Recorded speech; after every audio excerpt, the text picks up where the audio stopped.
we have the Minister of Finance who has a voice and a vote. And that is very particular of Colombia, and I actually like it. Most economists like it. And you have the government. And therefore you have a lot of diversity, let's say, in the vote.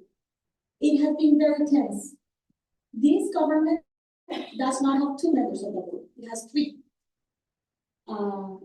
And even though that has been the case, the last votes have been, let's say, against the government position. And I think that's very important to say. Independence is not always about who names who, and I think that strength of that institution has been challenged, and it's faring well. Having said that, if a government that does not believe in this sort of market economics comes into office in 2026, they're going to be changing 2 other members of the board in 2020 what? In 2 more years. And that's going to be, if that's the case, this is going to be something that we've never seen. So are there risks? Yes.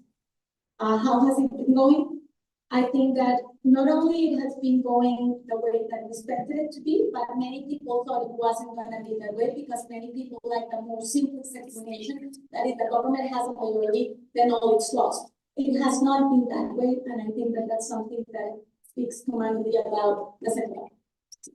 Great. So Javier, maybe we turn to the social side and the intersection between politics and economics.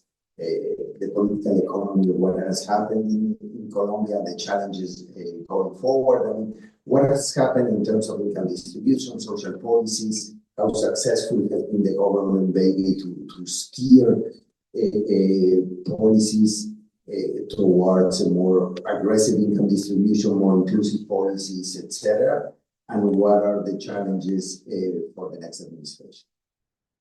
So let me probably try to bring this very insightful description of the current situation of Colombia into a broader perspective that, in my view, are at the bottom of the dynamics of inequality, right? So I think that probably the first element to have in mind when you think about this is to have good understanding that inequality in Latin America in general, but particularly in Colombia, is very different from the type of inequality that we're familiar to have in the American context, right? So when we're thinking about inequality, at least on its economic side, where you're thinking about income distribution or wealth distribution, in the US, we're basically facing a conversation about the existence of extremely successful entrepreneurs.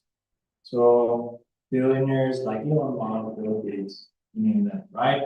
And these are people for whom the market has functioned extremely well, right? And this in comparison with the average American for whom the market is regularly exposing them to vulnerability, right? So people can easily face a certain shock and are going to be profoundly exposed to harms, such as having access to healthcare, childcare, housing, and so on, right? So the market works, but it also gives them this nasty side of it, right? That's very different from and this is very clear once you see the income distribution, but it also is quite visible with the human experience of inequality in a place like Colombia. You're not really dealing with an issue of a large group of wealthy or hyper-rich entrepreneurs. Usually what you have in mind when you're thinking about the privilege in Colombia is to think about a group of highly educated people that were able to go to a bilingual school, go to a university, and the chance to do exchange program.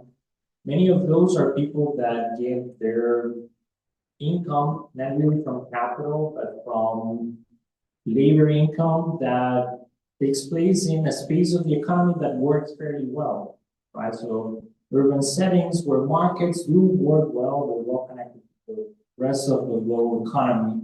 And those are dozens of thousands of people, right? We're not talking about billionaires that for whom the market has been extraordinarily beneficial. That somewhat large group compared with millions and millions of people that are struggling to survive, right? So people very close to the poverty line, right? And once you are aware of like those deep forces, it's very clear that the answer of a solution to inequality through imposing higher loads to capital is not the real answer, because the same force that keeps those millions of people close to the poverty line is the same type of force that prevents very successful entrepreneurs to emerge in a place like Colombia, which is markets that work for you, right? And that's one thing that I feel that this government has not understood well about inequality. Their answer again has been largely about how to make the capital pay more taxes, make their lives harder, and that's not going to solve the main issue, because the main issue then again is not about capital. So this is not a story about Piketty or Marx. It's maybe a story about both good. So, and I'm going to try to be very provocative here, because I know we're going to be talking about drug trafficking in the next section.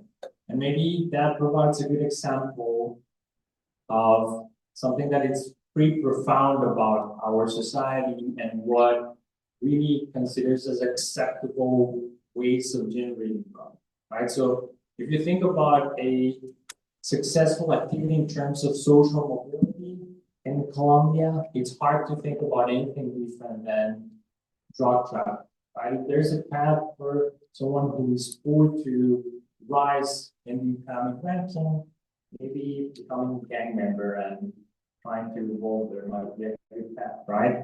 However, the system systematically has punished that path, right? And I'm not making here a normative claim. This is not a moral justification to suggest that drug trafficking is good. There are probably many reasons to suggest that that's wrong, right? But that's a market opportunity that people could exploit and generate wealth through that, right? And that with inequality concept favorable in the context that I'm describing. You can think about another context in which the system operates differently. So if you think about 19th century UK, and you think about opium trafficking, right? So merchants selling opium to China, right? With very similar consequences for the consumer, right? The fortunes generated there were not penalized, they were accepted, and they eventually were part of the productive system of the UK. And you can think about many other type of substances or activities that resemble the negative consequences of drugs that are accepted, right? So what I'm trying to suggest here is that there are certain societies that, for different reasons, embrace the generation of wealth through the market, and there are some others that don't. And the Colombian case is one that systematically makes that different, right? And then what are the paths that we generally accept as reasonable paths for wealth generation? It's not those that operate through the market, but operate through other means, meaning social connection, right? So what are the things that support this large community of privileged people? It's not really financial capital, but rather social capital. And there's something that probably is quite useful or convenient of this government, something that you mentioned. There's a shift in those that have power, right? And maybe there's something good at it. It's not at the core then of the policy that they propose, where they might be having a positive impact on the deep forces that generate inequality, but maybe through the social aspect. And I guess that the big question then is, how sustainable is that in the long term? Right? We just really see small shifts in the circles that control power. If that's going to be enough to generate a society that is able to have more successful people on the both sides of the distribution. So, I mean, bringing that view or to the current government and challenges for the future government and for the benefit of the audience. I mean, what key policies have been implemented or tried and Congress maybe blocked them, etc., to improve income distribution in terms of taxes? So there was a tax reform at the beginning of the Petro administration. So exactly what was that reform? Why that was maybe misguided according to your view? And on the expenditure side, there were any new policies that try to improve income distribution, etc., or changes in legislation and through the labor market? I mean, a discussion on policies that this government implemented. And finally, there was, I think President Petro does push for the legalization of drugs, etc. And in that sense, I mean, that's a medium-term foreign policy that tries to provide a pathway for people that actually want to look for that venue of intergenerational mobility that would be acceptable and also viable, because if there's not an international market for that, or the international market is illegal, then it's making it hard. But I mean, so for Colombia, if you think that actually we want a heavily regulated but legal drug market, I think that's something that people that think that way, Colombia should push, no? Right. I mean, I'm not gonna go into the roots of your second question, because there's people that are prepared to use the nuances of it. But let me talk about the first question, right? And I think it's pretty interesting that this government was quite successful to indeed very early in the administration, the general acceptance, and this was not just a political outcome. This was also something broadly seen with sympathy and public opinion of very concrete and somewhat progressive tax reform, right?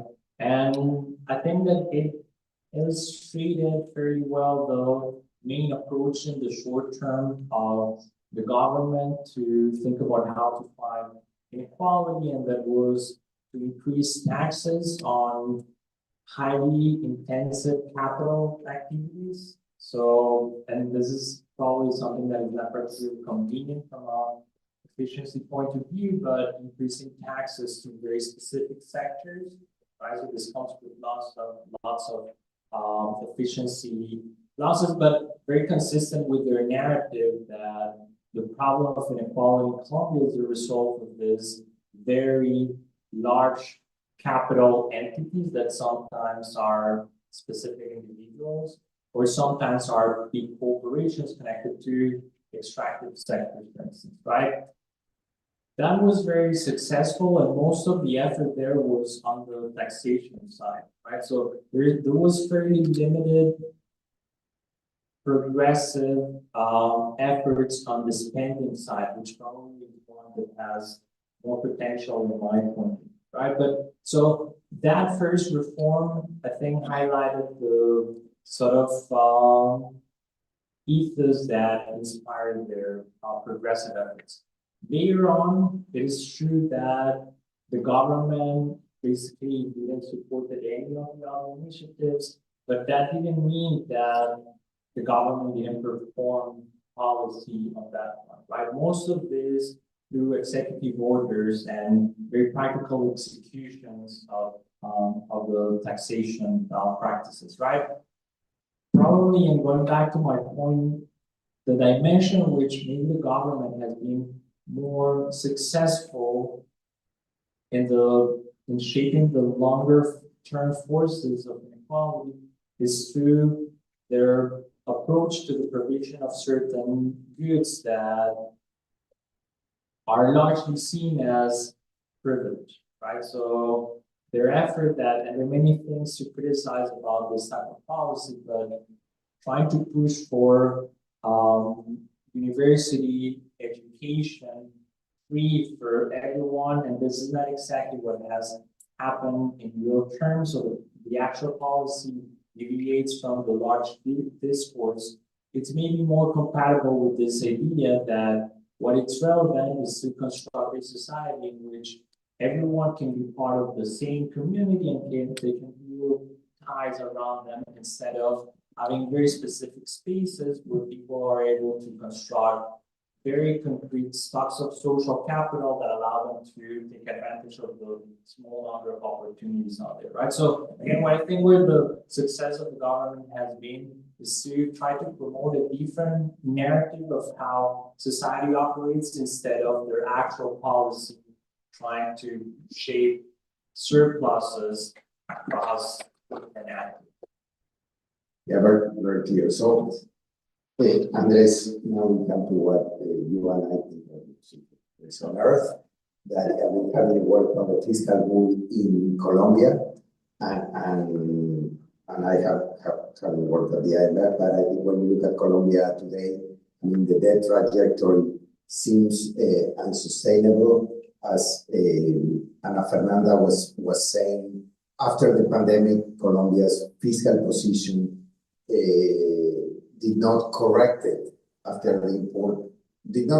enough after the important boost that was needed through the pandemic, and compared to other emerging markets and Latin American economies, the fiscal situation was poorly managed in terms of coming back to sustainability. And then the Petro administration really, I think, has a different view on the risks that they are running with such an aggressive fiscal policy.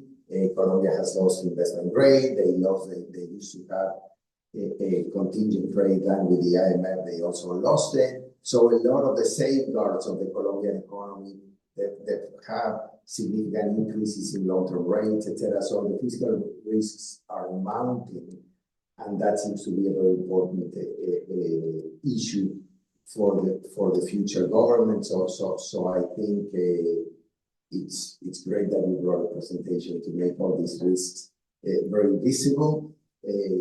So Andres, please take it. No, thank you very much, Alejandro, for the invitation. I just had this small presentation just to highlight the disclosure. The views expressed here are not necessarily the World Bank's, it's for directors and its member governments.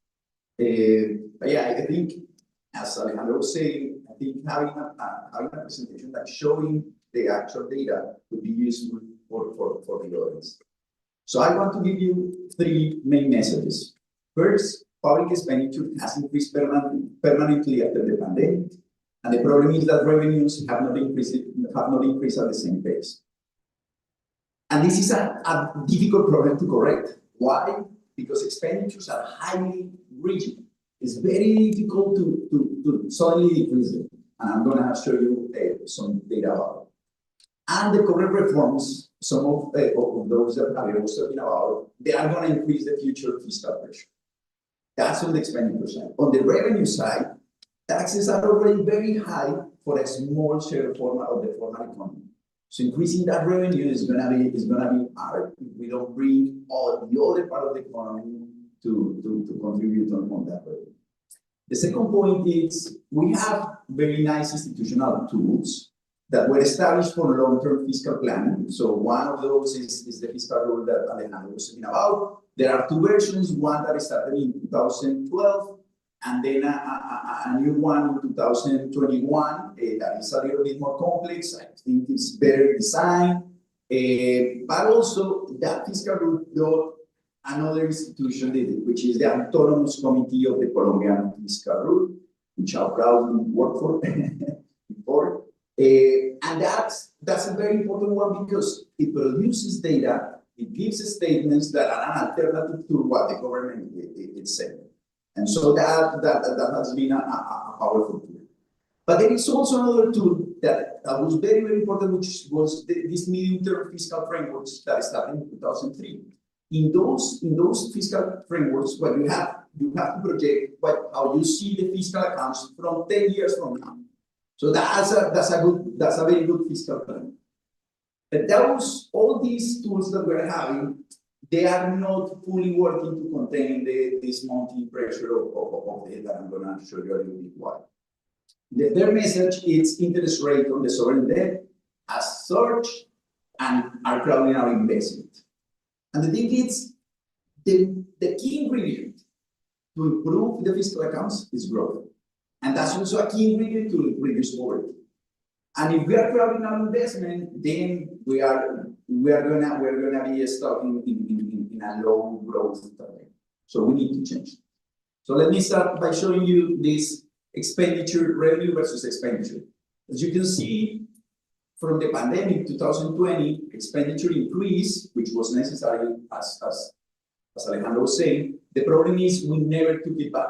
While other countries, they were able to remove that fiscal positive shock. In terms of the revenue, what you see is that there is a slightly upward trend with a peak in 2023, but then going back again to the trend in 2024 and 2025. So the gap between those two is getting bigger. And this is the next one, which is the primary and the total deficit. You could see that the primary deficit, which is the light blue line, was around zero. So the fiscal balance was more or less balanced. But then after the pandemic, we took a hit at the deficit. Then it recovered a little bit, but again, it's going down. And the problem is we are having numbers that you can see here, 20 years of data. I could expand this to 2000, and taking out 2020 and 2021, the years of the pandemic. Well, this is the biggest total deficit we are having since 2000. So there is a need for adjustment. This is what I was telling you about the fiscal frameworks. So here I'm plotting the projected series of the primary deficits for 5 fiscal frameworks since 2020, from 2021 to 2025. So the solid red line is the data, is the actual data, which is the first data for the 2025 framework.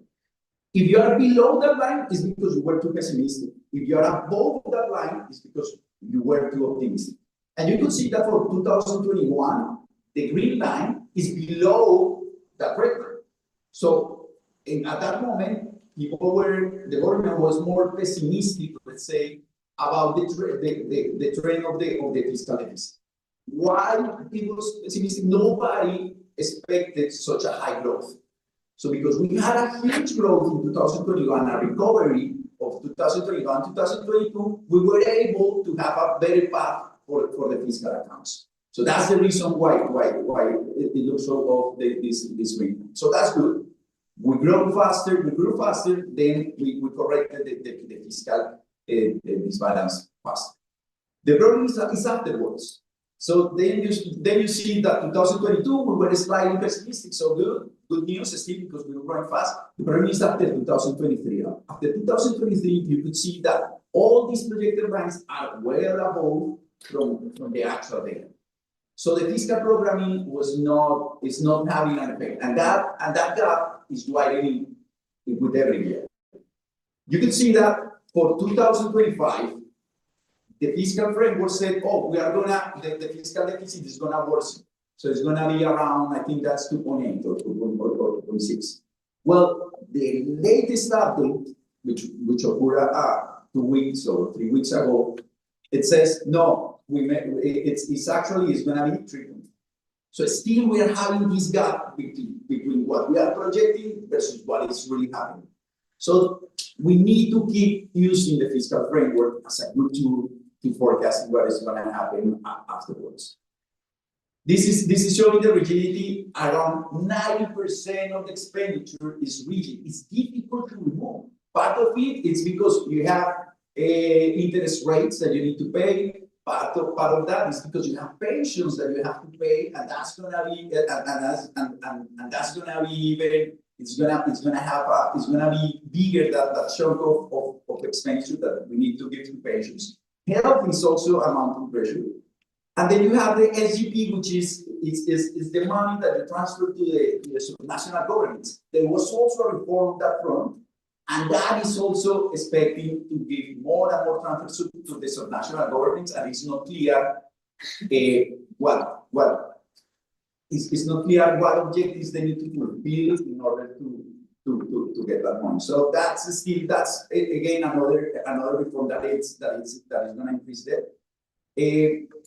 And on the right, you could see that it's we distinguish by type. So you have the Constitution. There are around half of the expenditures because the Constitution says so. Another part is legal, another part is financial obligation. So that's very difficult to move. So around 90% of expenditure is very difficult to move. So how are we going to make the correction? Well, when you distinguish the public expenditure by interest payments, current expenditure, and public investment, it turns out that 10% or 11% is public investment. So that's what usually governments cut when they need to do an adjustment. But that means it's also less growth in the future. That's the investment we need. That's infrastructure. That's things we need to grow faster, and that's usually the targets. So the problem is quite difficult. This is the projected expenditure on these three things I told you. SGP, the transfer figure to some national governments. So that's expected to go from 5.4 to 7, and this is data from the Central Bank of Colombia. That's the green line. The red line is health. That comes from the CAR, the Fiscal Reward Committee. So that's expected to go from 2.8 to 4.3. So that's more expenditure that we are adding. And then the pension, which there was a pensioner reform. Well, that is expected to be steady, and that's data from the finance ministry. We have a paper with a colleague at the University of Los Angeles where we study the fiscal cost of aging. So let me show you this graph from that paper. This is my co-author, David Perez Reina. So it seems the previous accounts, this one that calculated by finance ministry, well, it's difficult to consider the effect of aging, so you need a bigger model. So we have this general model, and what we do is we simulate the model with the current population parameter, and then we put the population parameter of 2015 from the 2050 from the Department of Statistics of Colombia. Well, it turns out that debt goes up to 150% of GDP. So it grows in 25 years. Then it basically multiplies by 2.5. Why? Well, there is going to be more people with a subsidized pension. And then what is going to happen is that it's going to have this pressure over debt, and that's going to crowd out investment. We are going to grow, we're going to lose about 6 percentage points of GDP, and so that makes everything more difficult. Here, what we're plotting is what can we do in that case? Well, you have to cut benefits, or you have to increase contributions, and that's the only things. Those are the only parameters that will improve on that fiscal stance. But considering aging seems to be very important to forecast those fiscal accounts, all those transfers that go to the pension system. Here I have the same exercise with the fiscal frameworks, but for debt. As you can see, the pessimistic view of 2021 had a different path for debt that go up to 68% and then started to normalize. But because of growth again, we were able to control that debt much faster. The problem is what is coming afterwards. The government is projecting debt to go from 58, 59 right now to go up to 65 and then start to normalize. And those are that's data from the finance minister. So they are expecting that path on debt, basically because of these fiscal pressures that I was just telling about on the reforms there. So here is a composition of the change in net debt. So you could see that in 2024, 2025 is around the same. But when you decompose it, you could see that the primary deficit, which was 3.5, is being offset by the exchange rate. So that's kind of a little bit of luck, because that doesn't depend only on Colombia, it also depends on all the tensions that are happening in the world. So that's helping us to contain debt. But the contribution of growth is not that much, it's minus 0.7, and then you have a lot of debt management operations that have been important to contain debt, but to carry a risk in the future. The spreads, so when you have high debt, you start to have to pay more for interest. You could see that Colombia, which is the yellow line, had slightly a higher risk than Peru and Chile, but lower than Brazil and Mexico. But over time, after the pandemic, we started to have a higher risk than Mexico, which is the green line, started to be equal to Brazil, and currently we are having a higher risk index than all those four countries. So that means that more expensive. So you can see here, the horizontal line is the average between 2010 2019. Well, we are paying much more. We are paying much more on interest on our long-term government bond than what we used to pay before the pandemic. It's still lower than Brazil, but you can see that Brazil has had the same, it's paying the same interest rate as it has paid before the pandemic. We are the ones that have increased much more those interest rates. So, as a conclusion, what's next? First, we have to normalize the fiscal stance. Right now, fiscal stance is highly expansionary, and the central bank is doing the opposite. It's increasing interest rates to navigate this issue. This is what Maria Fernanda was telling us. So, fiscal condition right now, fiscal adjustment right now looks less contractionary because of this risk premium channel. That means we are spending a lot, but they are charging a lot of interest also.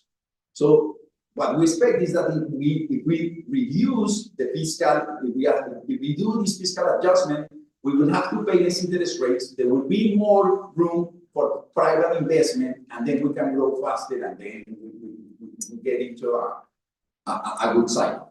Right? So, how do we do that? We need structural expenditure caps, which is difficult because of the rigidity, and revenue raising measures that need processed with the Congress, and we need to grow much more. More private investment and better social allocation.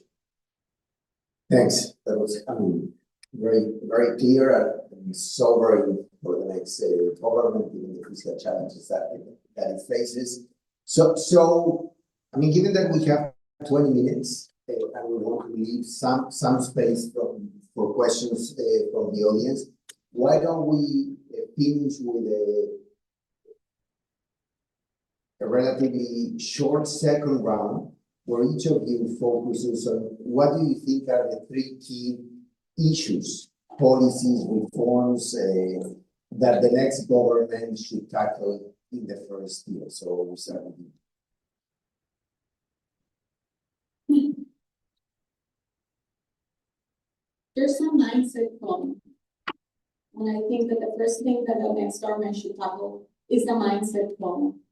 And it goes in several directions. One of them is, I was listening very keen to the presentation. These are numbers that, of course, we review constantly. I don't think we have a crowding out. We did not have investment before that. This is not an interest rate crowding out.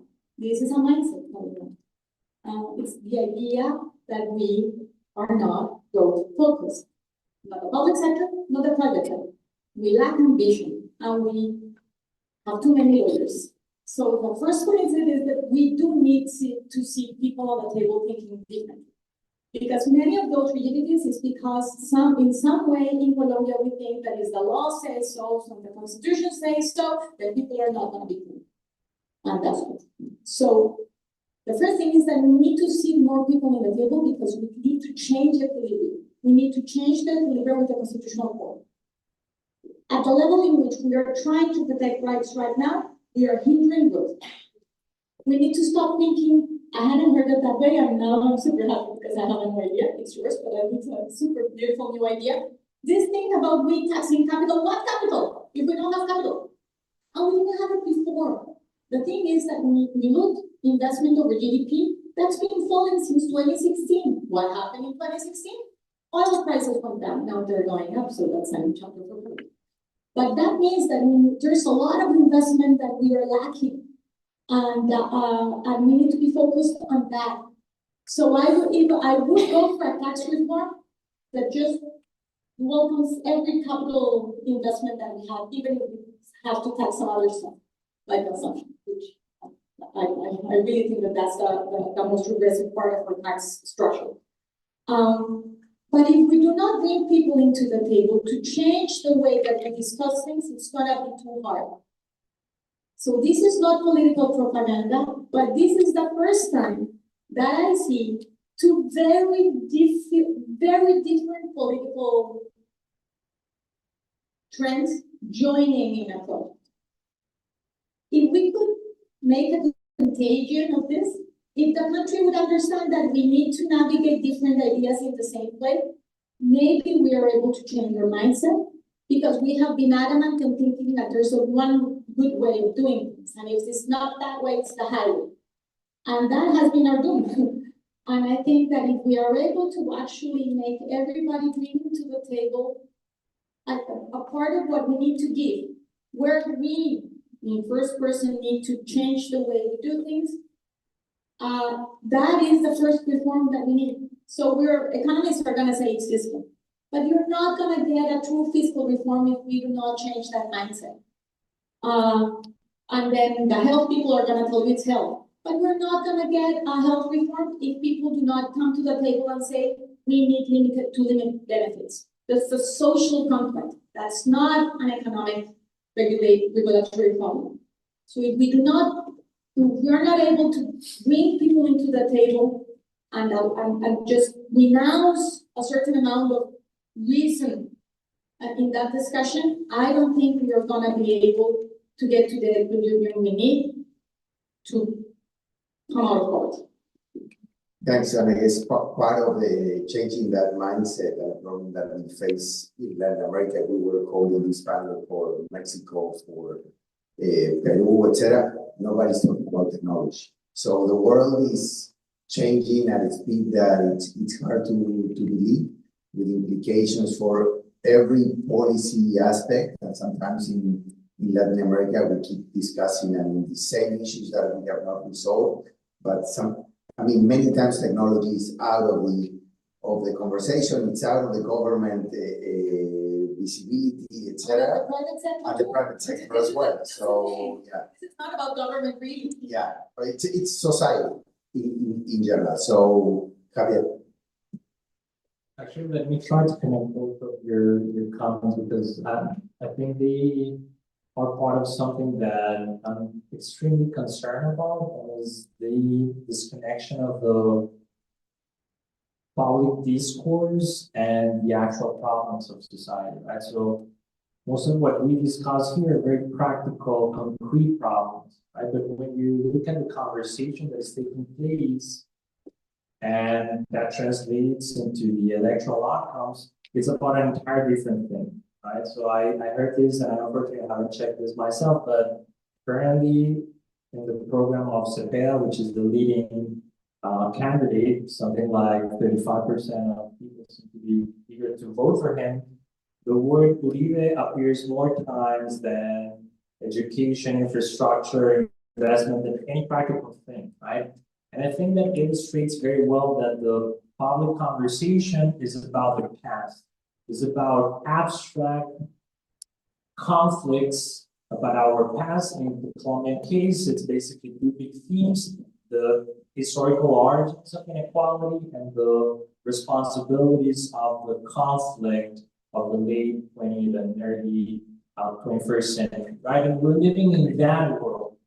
And then all this relevant conversation that we're having here in these sort of spaces are not being translated into the electoral process and eventually into the policy spectrum, because politicians then are not competing with policy outcomes, but with big narratives about how should we think and narrate and interpret our history, right? So that's a very somber way of thinking about things, because it basically says, well, we're pretty screwed if we consider that things are going to be shaped by politicians. However, I think it has a hopeful side, which maybe is that probably we need to change things in other spaces. And maybe we're doing a bit of that here. Maybe we need to do more of that in other spaces. So we need to bring the conversation about AI. What are we talking about?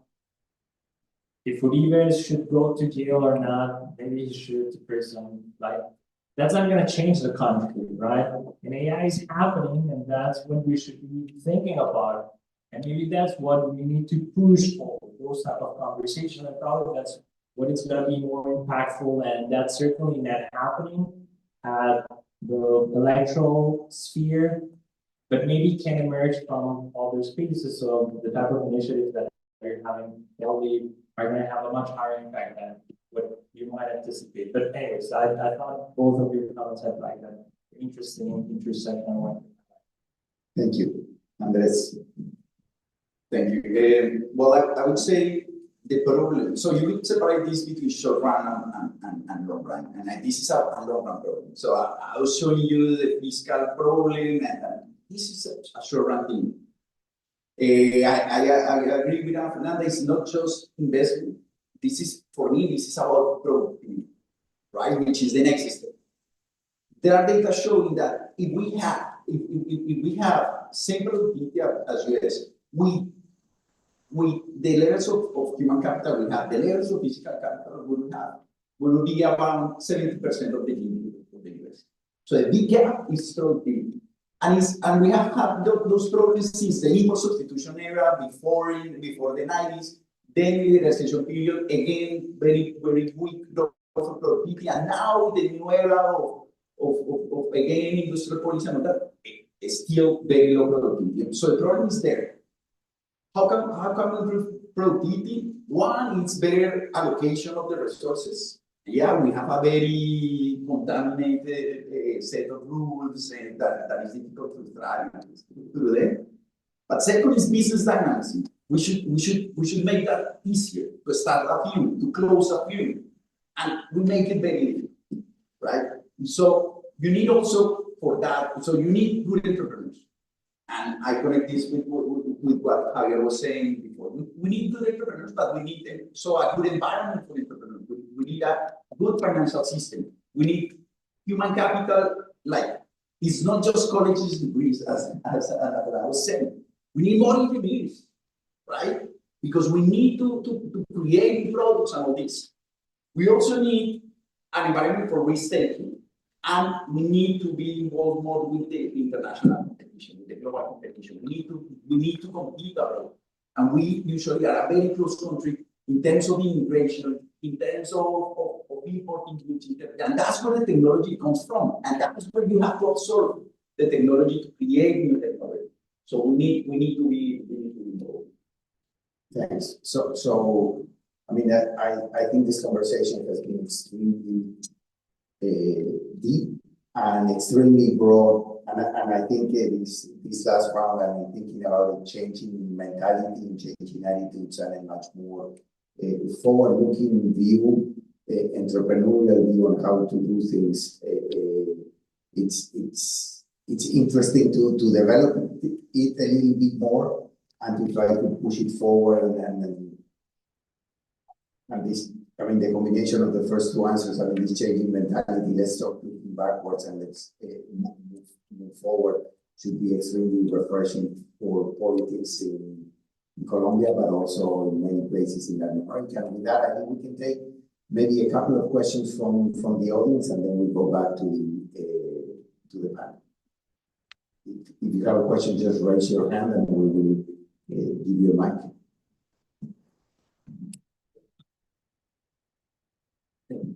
I have a question for Ana Fernanda. I really like what you said about how we perceive and how ambitious we are to go forward as a country. But I feel like, as we saw from Dr. Zambrana mentioned, the rigidity of the budget. How can we be ambitious if 90% of public spending is absolutely rigid? We would require a constitutional reform that modifies how we perceive budgeting. And so the question is, are we ready for a constitutional reform given the fractures that we're facing as a country? In order to be ambitious, we would require several reforms that I don't feel we're ready to discuss exactly for what you said. We're looking at the past and we're not looking at the future. So I would want to know what you think about it. Another question, if there's another one. Okay.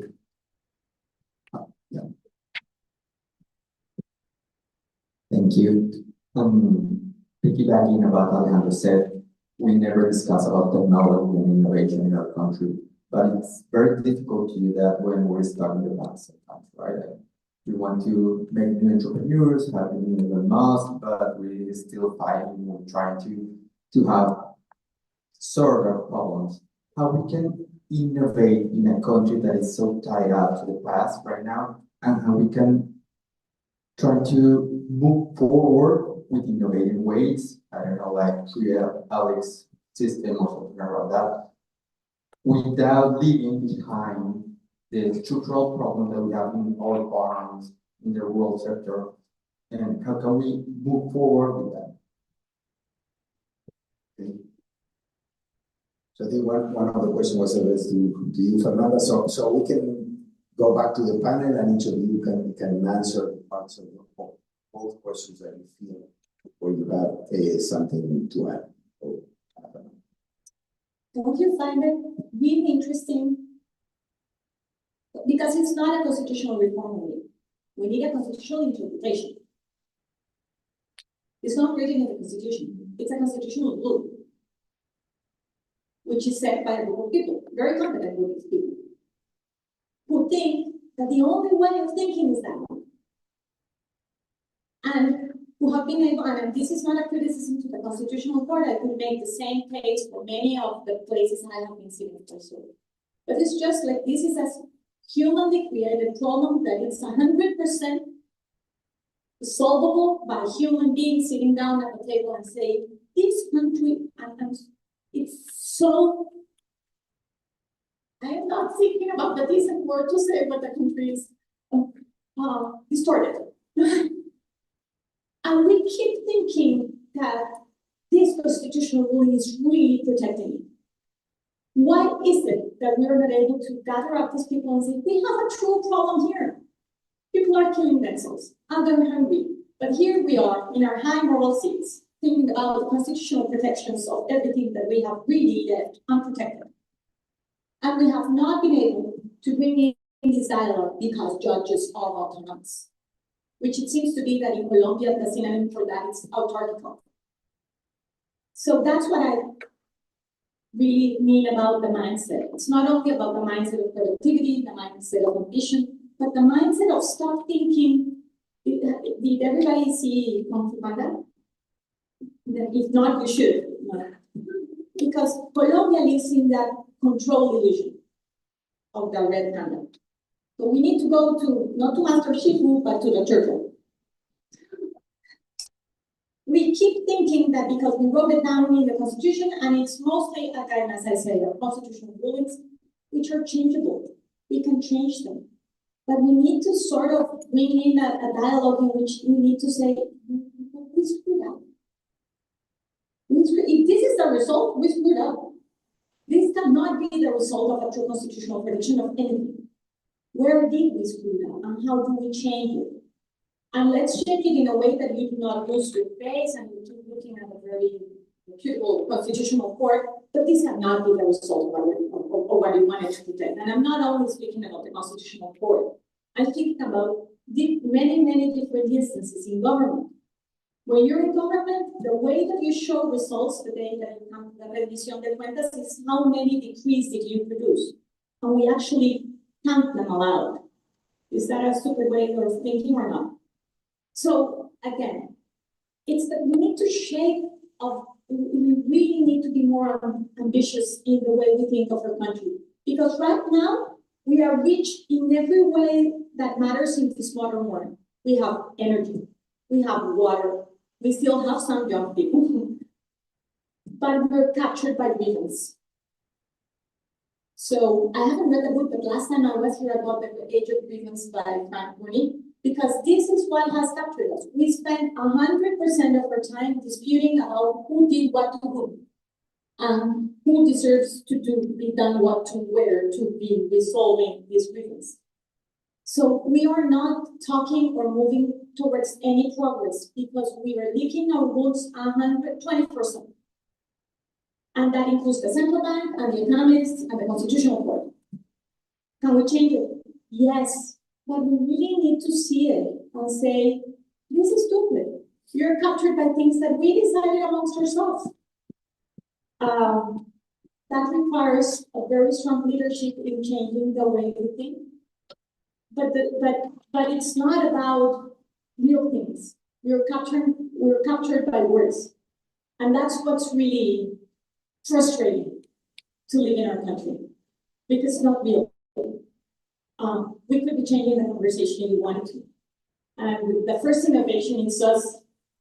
Every time I go to a government forum, and that's all I hear, everybody starts, yes, Anna, but. And the but is never a true problem. It's never, we don't have any energy. We don't have enough sunlight or enough eolic forces or enough gas or enough oil or enough water or enough talent. That's never that. It's but the constitutional court, but the law, but the regulation. That's a minor problem if we really put our minds into it. So we need you guys to go back and change things. Because we have arepas back home. Javier, Andres, any final thoughts? I mean, I'm thinking a lot about the second question, which is a very fair one. Because it makes explicit the dilemma, right? So if we decide to move forward and we focus on the future, what do we do with all the pain and injustices of the past? And what do we do with the load that victims of all those injustices are carrying?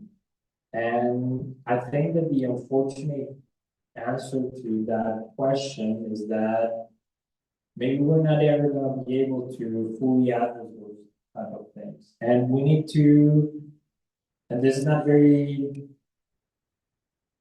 politically correct to frame in the current like global conversation, but in particular in Colombia, if I would be a politician, I would be probably never going to be elected if I would say something like this. But there's some of these things that would probably have to remain in the past, and that's going to come with a lot of like concrete human suffering, but it might be inevitable, right? And I guess the curious thing and maybe paradoxical, the proper word is that if we stuck on trying to solve those injustices, and we don't think at all about the future and making a better future for most people, we're still gonna end up in that avenue, right? There's still victims that we're not going to be able to properly repair and to build a narrative that gives everyone a full satisfaction, right? So I think we should embrace some of that, right? And that's not a very decent, again, type of answer, but some of that spirit needs to be acknowledged. And following the practical approach that that is proposing, I think it's critical, right? It's not.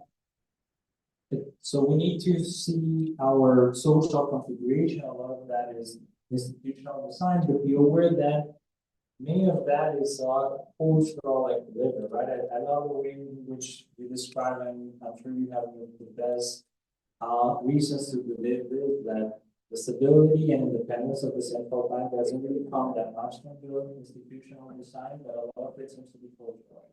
I will not hear more about that later.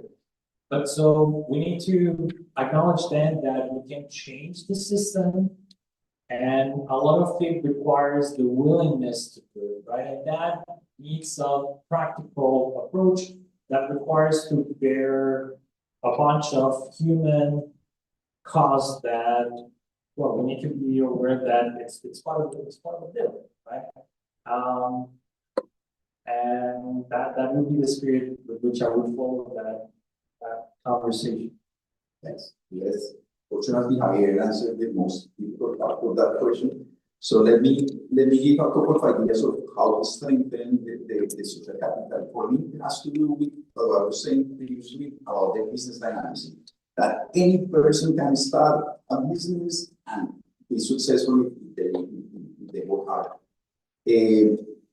Part of our problem in our societies is that it's very difficult to climb the ladder, right? So there are some studies saying you need 5 generations to go from the bottom 10% to the top 10%. So it's super hard to do. So we need to make that easier. And that is with a good business environment, and that will improve the social capital. Knowing that anybody can get to the top by working hard, by having the opportunities. And I want to give you an example. We love the Antioquia story, the Paisa story, right? It's the most entrepreneurial part of Colombia, and that had to be that has had to do with openness to the international competition, to international economies. So what happens is gold was key, and this is my interpretation. You are the historian. Gold was key for development in Antioquia, basically because they brought these people from UK who brought the new technologies. And so people that were initially very poor suddenly were able to create to be part of these huge companies. And then you have these guys that brought new technologies, but then you created the School of Mines in 1998 or 90. And then you keep innovating, you keep trying to stay in the frontier, and then you suddenly went from gold to coffee, and from coffee to textiles. So this is not about industrial policy or supporting a particular sector. No, this is about bringing the capabilities, bringing the technology, and people can move from sector to sector because they have this entrepreneurial spirit. That didn't necessarily happen in other regions of the country where there were other type of colonial institutions that were more pervasive. Antioquia was a perfect experiment where there was no that many people concentrated, and then you brought people from abroad, and then you started with that. That has been going on for centuries. Cali is another example of when Puerto Buenaventura opened, when the Port of Buenaventura opened, then new ideas came. Then companies came to the commercial office. And that is when you see this spike on GDP. So there are tons of examples where openness can help us to improve that. Right. Thank you very much. I think we have a coffee break and then we come back to the security panel. And thank you for a very dynamic panel, and also taking us away from the typical economist panel in which we discuss energy reform, fiscal reform, central bank policy, and conditional cash transfers and labor markets. I think it is really that we need to change the way society approaches the political problems and the way hopefully some politicians will try to form significant consensus for change and to overcome man-made constraints on policy making, and on the business side, a much more forward-looking business environment that will foster a much more innovative growth process for Colombia. I mean, it seems hard to find a Latin American politician that is pushing for that. I mean, maybe there's some in the South, I mean, that comes together with sort of all other problems, but aside from that, it's hard for somebody that is pushing such an innovative approach to changing the way we do things. So thanks. We take the coffee break and then we come back in 15 minutes. Okay. Thanks.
Hey,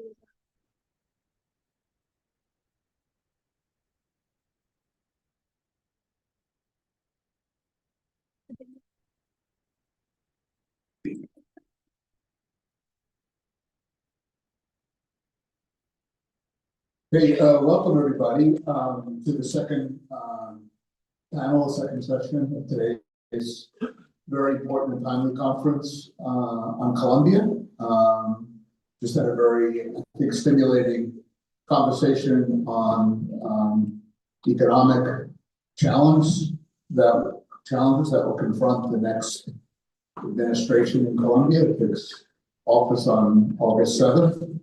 And now we're going to move to talk about the security challenges and problems, which are complicated and I think worth serious discussion and debate that the next administration will have to deal with when it assumes office. And we're very, very fortunate to have with us three superb speakers. They all have to be three very close friends of mine.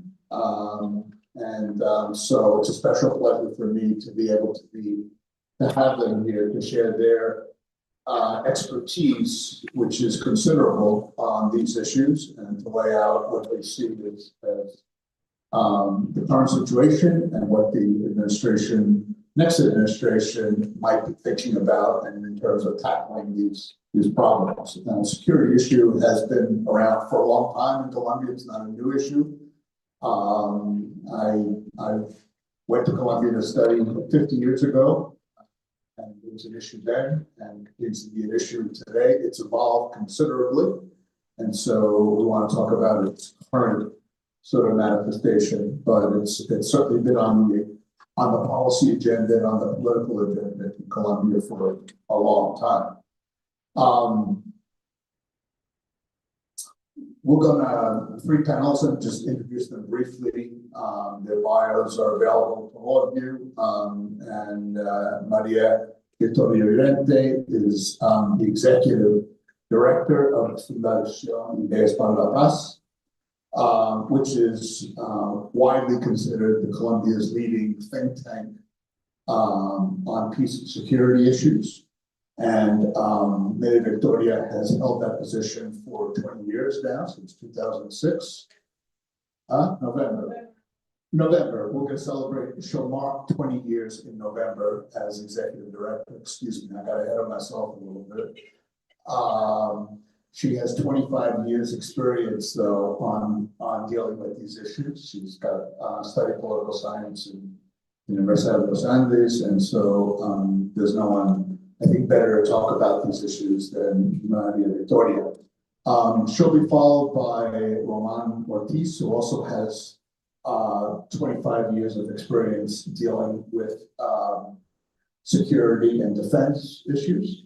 And he's looked a lot at criminal groups, insurgencies, terrorist groups in Colombia, and also more widely in Latin America and globally as well. He is now the director of strategic analysis consulting group, which is a consulting firm that's specializing in these security issues. He was advisor to the Minister of Defense, the Ministry of Defense from 2010 to 2014, which was also a critical time in terms of the peace process.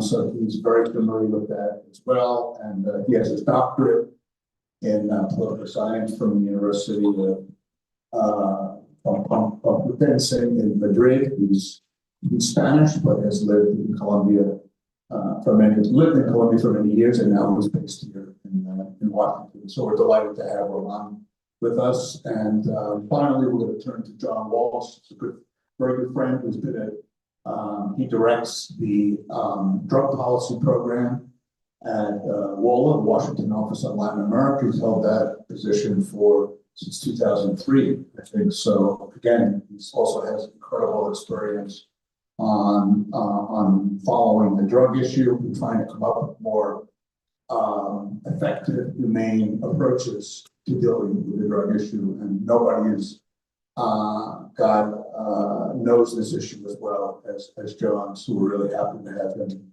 with us, today as well. Before, I'm just gonna pose sort of just opening questions to the three of them. Maybe they can just lay out what they see as the current situation, and then follow up some questions, and then we'll have time to open it up to all of you for your own thoughts.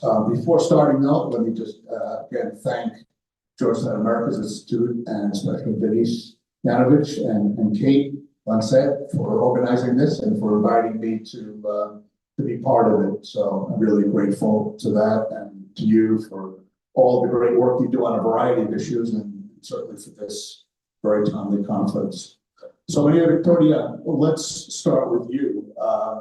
You've been, in November, it'll be 20 years that you've been in this position at the Fundación. And a decade ago, there was a historic peace accord that was reached in Colombia. And maybe you could sort of share with us, to get us started, what the current situation is in terms of what's been achieved, what hasn't been achieved so far, but the implementation of that peace agreement.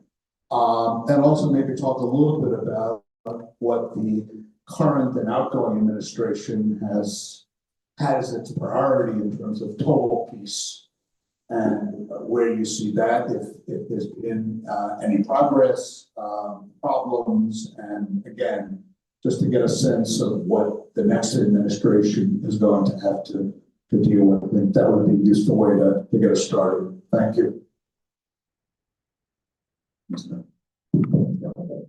Well, thank you very much, Michael, and I'm very happy to be here in this panel with good friends of mine and long-time friends. And Denise, thank you very much for bringing me to this beautiful campus. I should say that Denise is part of my board, which I'm very proud of, and she helps us a lot. So anyway, I would like to first of all give some impressions about what has been happening with the implementation of the peace agreement, and afterwards I'll go into total peace.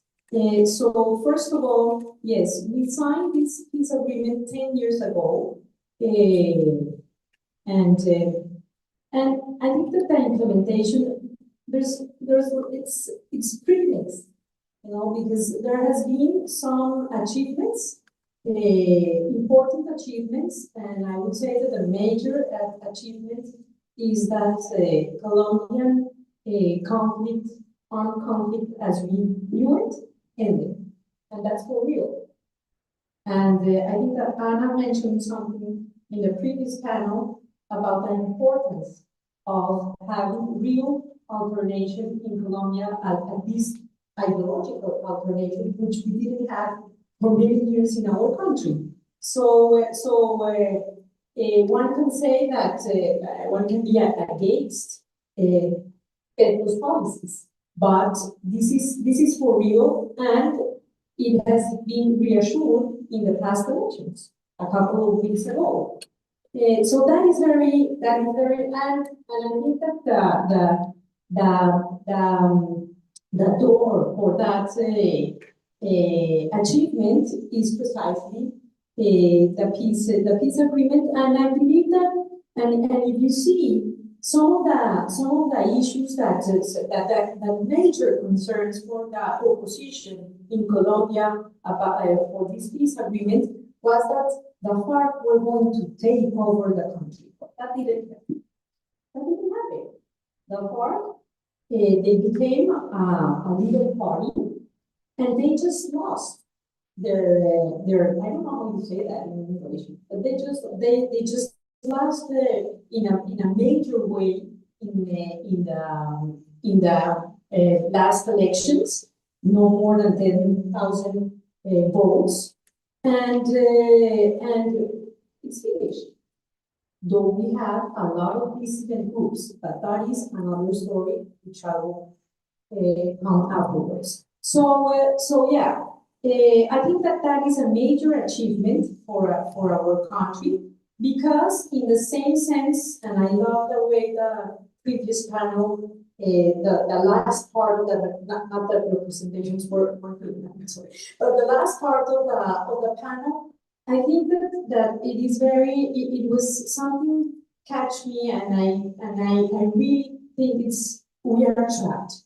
We are trapped in the narrative of the internal armed conflict, and we need to move over that. We need to move forward. So I think that and now so yeah, and another I think that the other, even though the implementation specifically has had a lot of difficulties,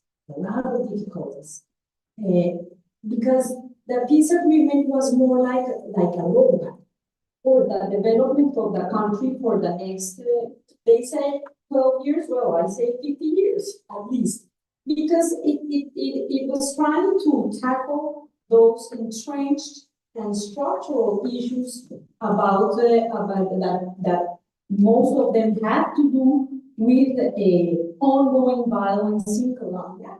And those structural issues had to do with the huge gaps, territorial gaps we have in Colombia. We have different Colombians. We have, you know, a modern Colombia in Bogota and some cities, but you go a little bit out of there and we have really Colombia that lives in the 19th century. You know, no basic public goods in many areas. That is unbelievable. Unbelievable. Not even in Buenaventura, our major port.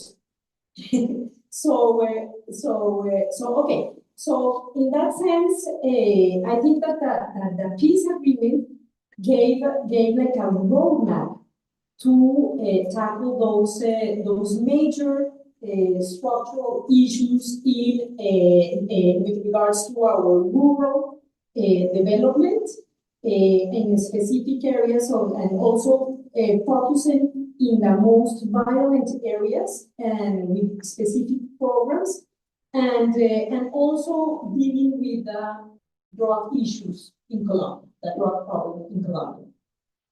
And I believe that the problem is that there has been this political divide in Colombia that you all know. The plebiscite, we lost the plebiscite, and after what came afterwards is like a very fragmented way of implementing the peace agreement. And the peace agreement was thought to be implemented integrally, in an integral way.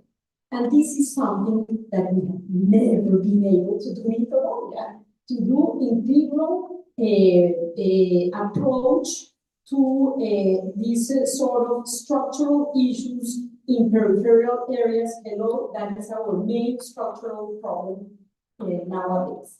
So I go to total peace in a few words.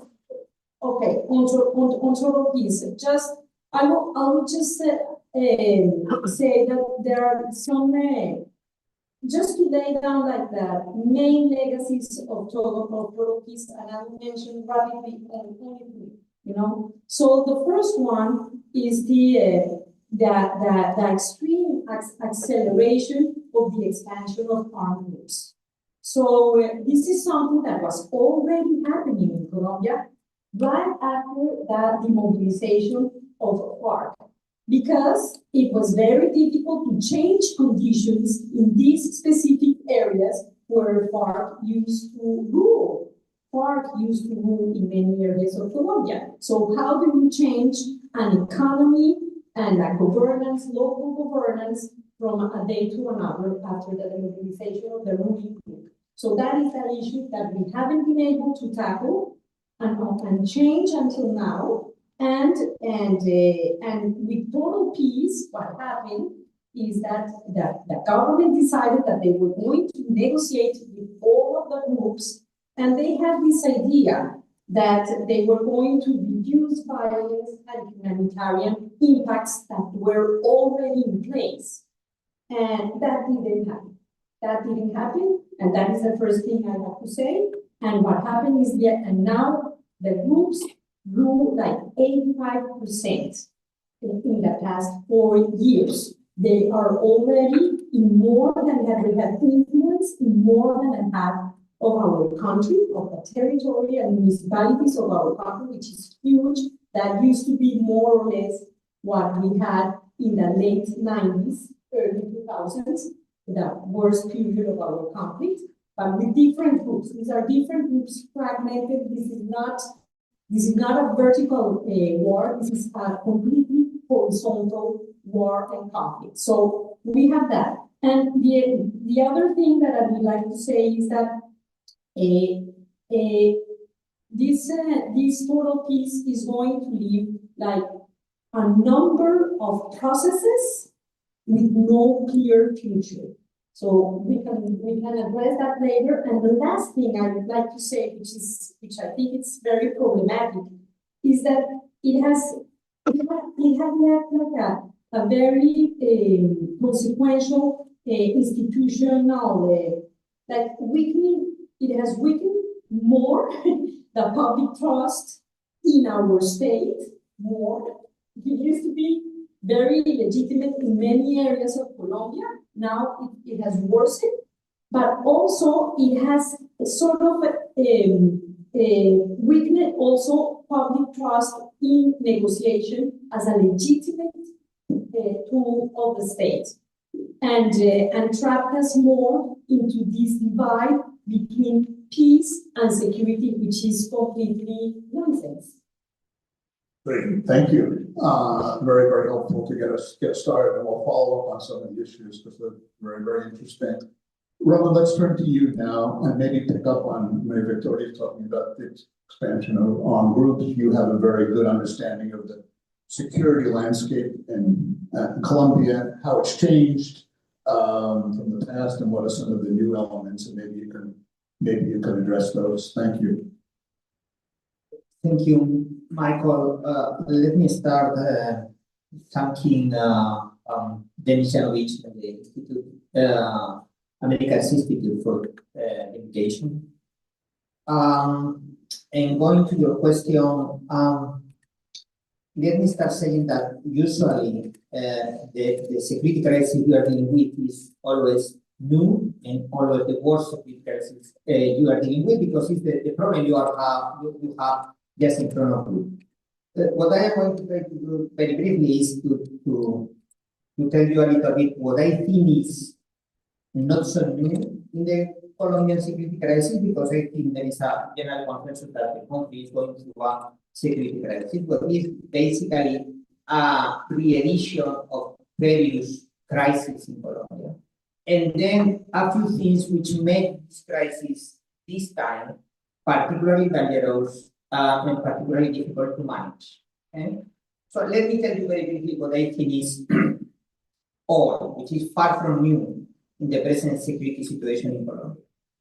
First, this mix between crime and insurgency, this mix between political violence and criminal violence is far from new.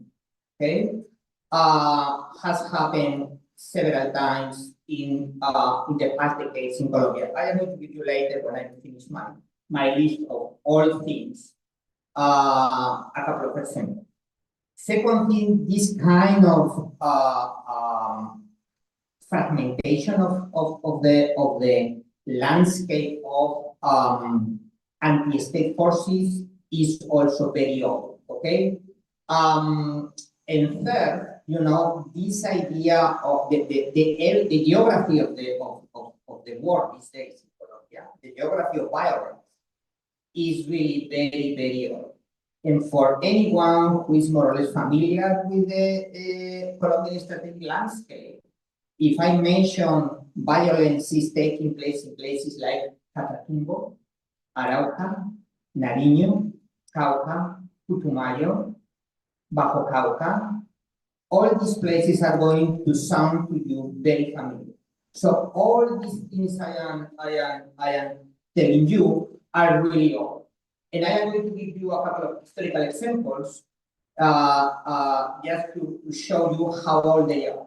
Okay, these characteristics, this combination of violence and sort of politics and crime, these same regions this fragmentation of the illegal groups happened in the 60s, just after the period of La Violencia in Colombia, you know, when there was a broadly extended banditry in the country, and also when the initial communist enclaves, insurgent communist enclaves start to operate, the same enclaves which became at some point FARC, the FARC organization, and also the same combination of crime and political violence in the same areas with the same level or similar level of fragmentation happened in the 80s.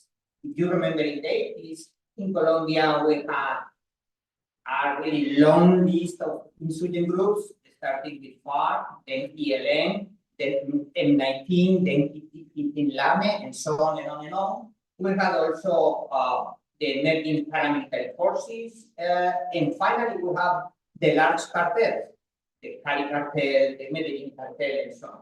So this is not completely new. I mean, we have been living in this type of environment. Now the names have changed a little bit. We have now a large criminal gang / paramilitary organization called the Wolf Clan, or Clan del Golfo. We have a couple of large participant coalitions, Estado Mayor Central and Estado Mayor de Bloques Diferentes, and we have the perennial ELN guerrillas which have been with us in the last maybe 60 years.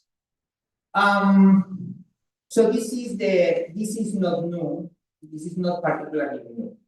That said, there are a number of contextual factors which make this particularly dangerous for the survival and for the viability of the Colombian state. And let me tell you the three things which are, from my standpoint, which make particularly dangerous this environment, which, by the way, as I said, is not particularly new. First has to do with the dramatic change in the economic balance between government and anti-government forces. And this has to do with how illegal economies have boomed and how the legal economy has been reduced.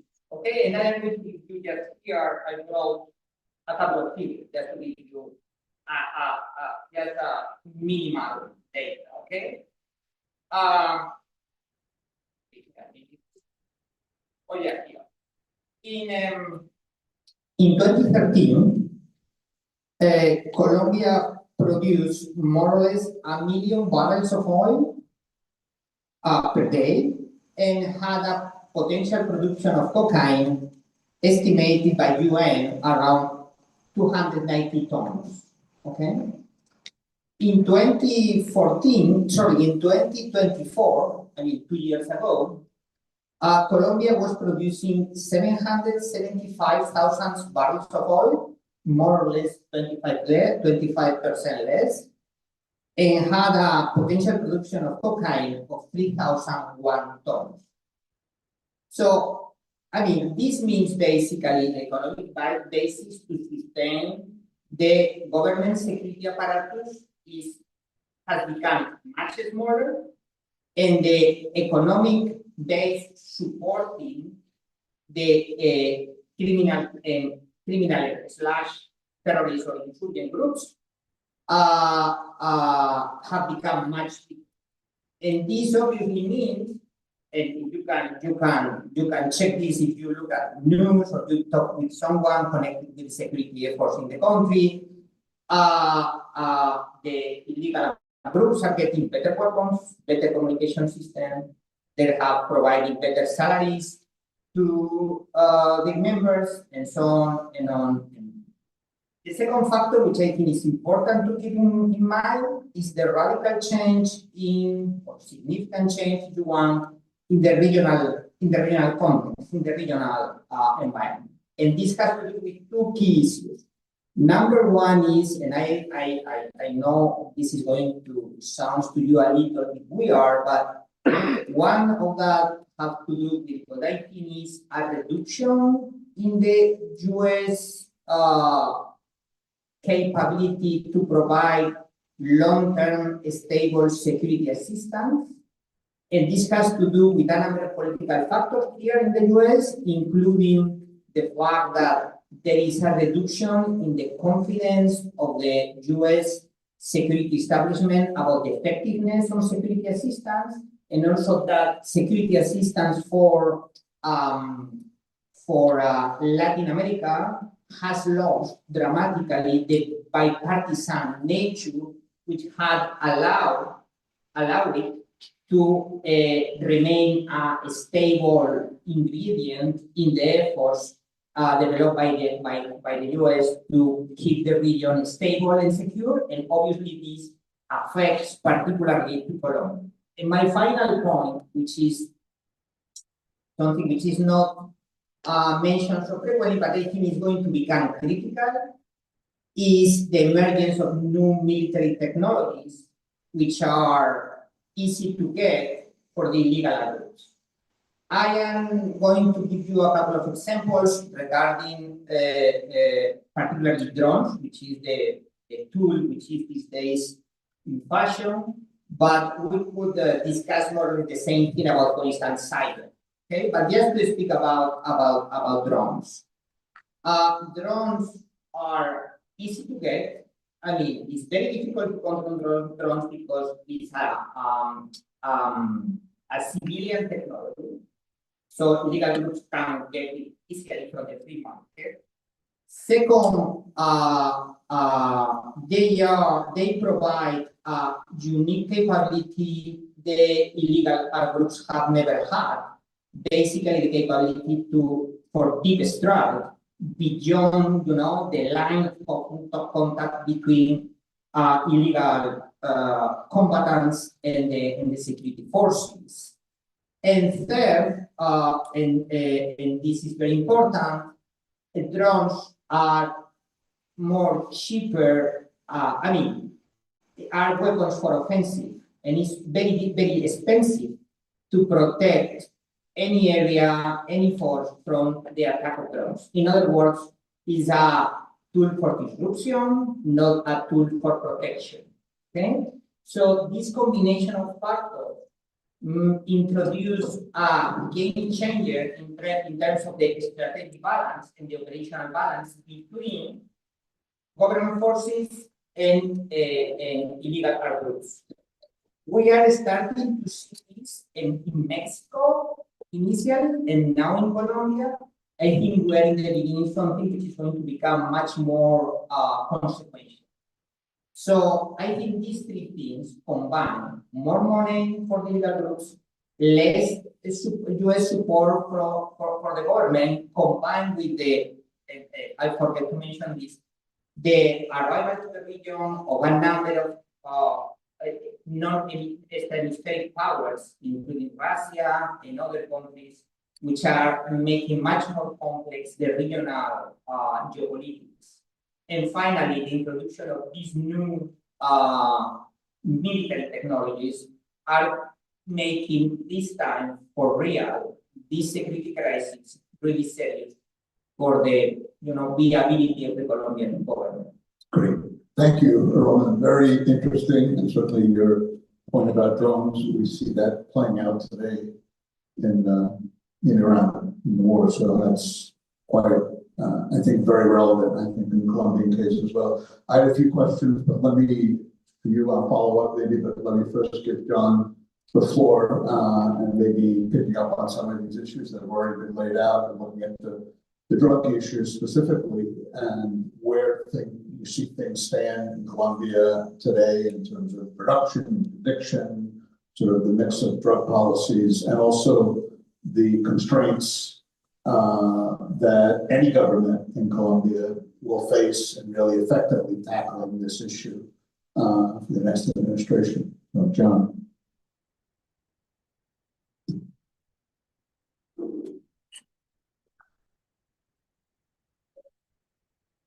Thanks. Thank you, Michael. It's wonderful to be here and listen to the Americans Institute. As a Georgetown alum, class of '86, I'm especially pleased to be able to contribute my vote. to this important discussion. And Maria Victoria and Romano already laid out the enormous challenges that will face the new government of whatever stripe. And I'll just add a few on the drug policy side, and I would fashion it as Colombia has caught, in a sense, trapped even between a rock and a hard place. The rock is the global drug prohibition regime, which was based on the premise that prohibition and criminalization would reduce and eventually eliminate illegal drug markets. To the contrary, illegal drug markets have grown now exponentially, including cocaine. And that has meant that because of prohibition and the price increases driven by prohibition in illegal markets, these markets are enormously lucrative and increasingly so. And the cocaine markets wax and wane.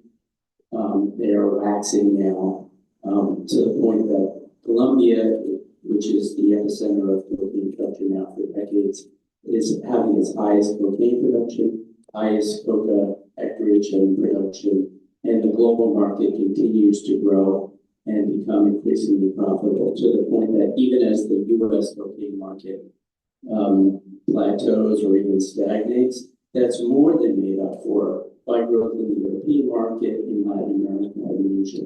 So the profits are there, and the profits help to drive and empower, not just enrich, but empower organized crime networks around the globe. This is not, Pablo Escobar's drug trade anymore. Long ago, that changed from a vertical and relatively self-contained network to something that's highly networked, contracted out around the world and operate for themselves, where profits are moved all along the chain and eventually back to Colombia and enriching and, like I say, empowering and allowing them to arm themselves, armed actors of all stripes. So that's a challenge. There's no quick fix. Prohibition was a choice that the world made some 60 years ago. It's a choice we cannot make, but I would say that choice is nowhere near on the political horizon, and certainly the next Colombian government should be active on the international front to promote that debate because it's crucial, and Colombia has already made good efforts on that front. But this rock is going to remain in place, and it will be an enormous challenge as a result, because those profits will continue to flow into the coffers of organized crime. And make no mistake, organized criminal groups and drug traffickers have at their beck and call every feature of modern economy that the legal industry does, including, the coming improvements in AI. And that is going to be a game changer for legal economies, but for illicit economies as well.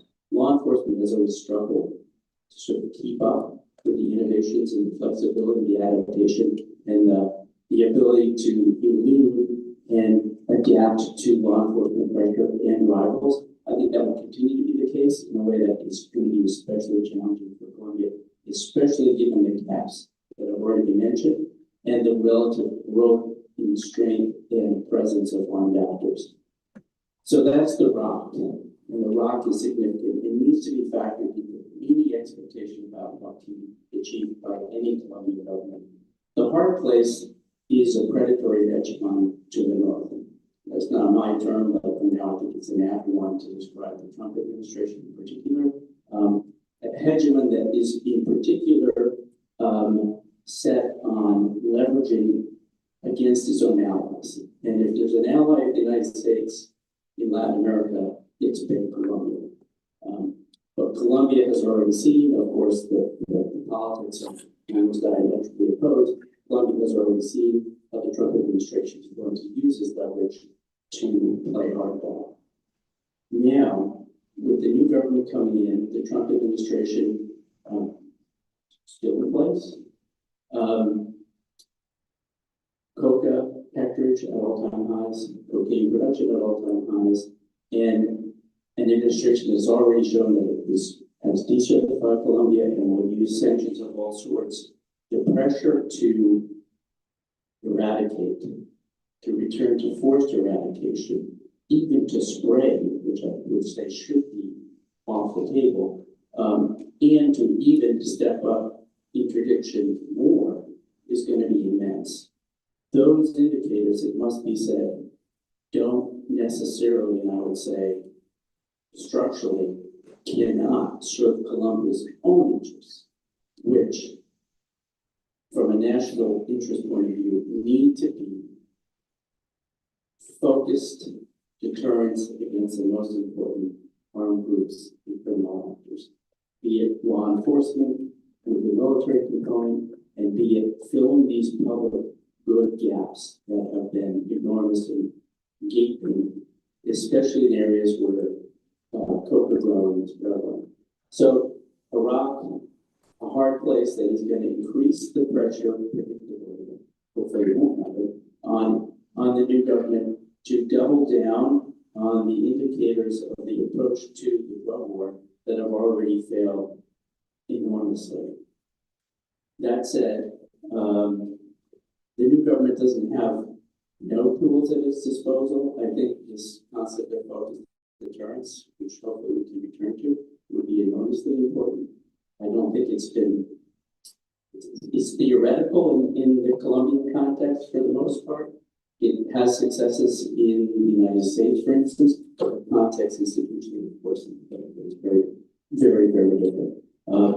On the international front, and maybe we can come back to this as well, I think diplomatically, the Colombian government across different governments has had important successes in putting the issue of the questionability of the prohibition regime on the table. The ambitions and the rhetoric of the federal government have vastly outpaced what was achieved on the ground domestically. But I think it's important to applaud those international efforts nonetheless, including the push for a COCA review. It didn't eventually lead to a recommendation to remove COCA from the Schedule 1 of the narcotic drugs, but there's still something to be gleaned from that, as well as the expert panel at the UN level, which is beginning to be composed to evaluate the international drug control machinery and make recommendations. That wouldn't have happened without Colombia. What fruit it will bear is hard to say from where we sit now, but those are efforts that need to be made and need to be continued, whatever the government considers. Great, terrific, thank you. Well, after listening to these three very upbeat presentations, I want to ask maybe just a follow-up question to each, and then everybody should be thinking about any questions they want to pose to these terrific panelists. I think we're starting with Victoria. First of all, I guess, you know, you sort of, your fingers such a core issue in your opening thoughts about this huge abyss, gap between the sort of the Bogota, you know, and the rest of the country, and how living, you said, living in the 19th century and all this. I mean, two questions. One is the trend line, I mean, is this just stuck, or is it moving in the right direction, but maybe too slowly, or not enough? And if it's stuck, what's the why?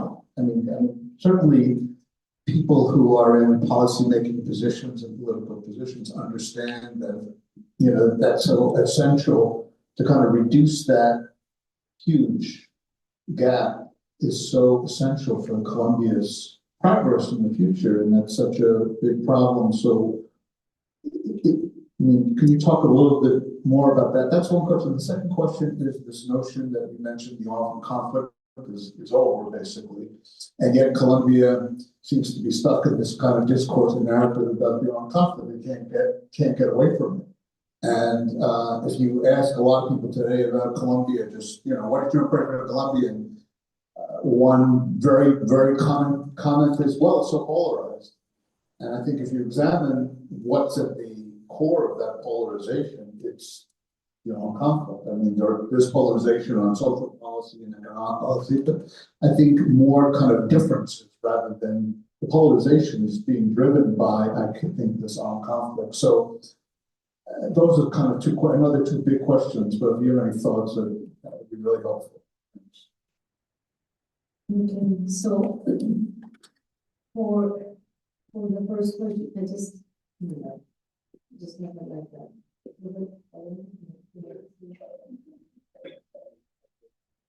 Okay. Oh, that's the $1 million questions. So, okay. My God. Okay, so, no, I think it's, well, you know, there's a number of research on that, and you have historical features, like on the way that Colombian state was built, about state building, and how state was built on the center, and it wasn't needed on the periphery that much because we didn't have any international wars. So the way to govern the periphery was through different political arrangements, and not necessarily. So there's like this sort of way of saying it, that in the center you are very polite and very, studied away in the US, in excellent universities as this one, but and in the way in which the center reproduces itself is through making different arrangements with politicians and family politics in that periphery. And I don't care what you do there. That's your. So that is one of the explanations. I won't say. I don't want to understate the problem we have, because it's a huge one, and it's amazing how we haven't been able. It's incredible that our peace agreement, the 2016 peace agreement, is all about what we have to do about public goods in rural areas in Colombia, and particularly in 170 municipalities, which some of them were mentioned by Roman, that have been there forever in the same place. So have we moved a little bit from there? The figures show that no, we haven't done that. And I believe that we are, what has emerged after the peace agreement is like the social grievance space of the armed conflict. So it's sort of that we overcome the armed part of the conflict and the ideological divide, but we still have this huge social grievance. So that is why we are still talking about debts, social debts that we have had like for ages. So still, and today, even today, within these different negotiating tables that the government are having through this total peace policy, they are still negotiating with communities, initiatives in one table. In Sierra Nevada and Santa Marta, small group, 600 guys, armed guys, that govern over all these, over a huge part. They are in the top of the mountain, but that gives them a strategic advantage to govern over a very strategic area of our north coast, even though they are 600 guys, and they are there. And they have been negotiating, the government has been negotiating with communities, like more than 500 initiatives. Many of them, I'm sure, were already identified by communities 10 years ago, when they were gathered by the government after the signing of the peace agreement, to in a very participative way to say, okay, this is what we need here, and this is what we need to, so this is happening. So I don't have the exact, so I don't know exactly how can we do what we have to do. It's as simple as that. Why don't we do what we have to do to deliver there? And I think that part of the problem now is that we're still stuck in this idea that the right only thinks about security, that this is a security issue, and how we are going to impose the state there, and the left says, no, this is a social issue. So we're going to address all our grievances, because there are historical grievances, and we're going to address them because this is not where. And the real thing is that we have to do both, and we're still in this divide. I would like to say something about what Roman said, because I think it's very interesting what you mentioned, Roman, about, things that comes, so conflicts, they don't end one day, they transform. And in our country, everything transforms. Now, we don't end anything. And part of what we're having today is mainly an accumulation of processes that we haven't closed ever. So I would say, for instance, Plan del Bor, who are they? So these guys, which are the most numerous and important group right now in Colombia, they are a mixture of peace processes we had in the early 90s, peace processes we had in the early 2000s, and the 2016 peace process. So they have a melange of people, and they are this like sort of an accumulation of processes that we haven't been able to end. Because our problem is that, yes, we sign the peace process, or we do the very successful operation, and then we don't know how to do the day act. We don't know how to deal with that. And I would just add a last thing, is that in top of everything that you said, Roman, the thing is that not only, well, we haven't addressed here the issue of illegal mining, which is really, I think the numbers now are bigger than the drug trafficking numbers. So all this money they are having, and extortion is growing in a impressive pace. All this money makes more difficult for them to unify, because you have many resources. So what we're having is like sort of a territorial context and economic reality that is feeding into fragmentation. At least in the past, you had, and in part you had, some ideological glue. Now you don't have. What you have is all the incentives to dispute, and what we're having now is disputes everywhere in Colombia, at least 14 important areas in Colombia where we have different groups disputing for territorial control and social control, which it's very important because people there depends on these economies, and they regulate these economies. So I think that this is I think it's different. This is an important difference that we have to take into account on how to address this issue, because it is something that is happening among population, civilians. They are really intertwined into the social fabric in many of these areas. And for the security issue, the problem is not only that we have their capabilities have outpassed the state capabilities, but it's only a strategic issue. So we're still doing for the last year that this government decided finally to confront these groups.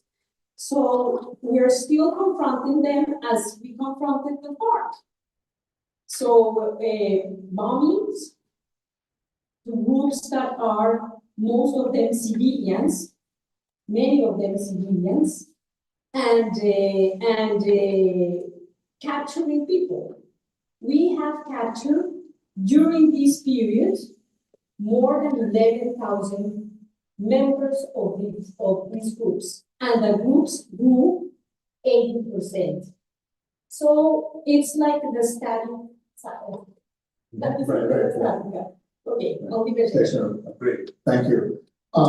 Let me turn it around to John, and then if you could just be brief, and then we'll have time to get some questions. But I wanted to, and you could welcome to respond to maybe Victoria, but I do want you to address, if you can, one other aspect which is important, which you really touch on, which is sort of the institutional, your assessment of the institutional capacity of the security forces, and what the next government on August 7th, what is the military like? What is the police like? Obviously, those are extremely important.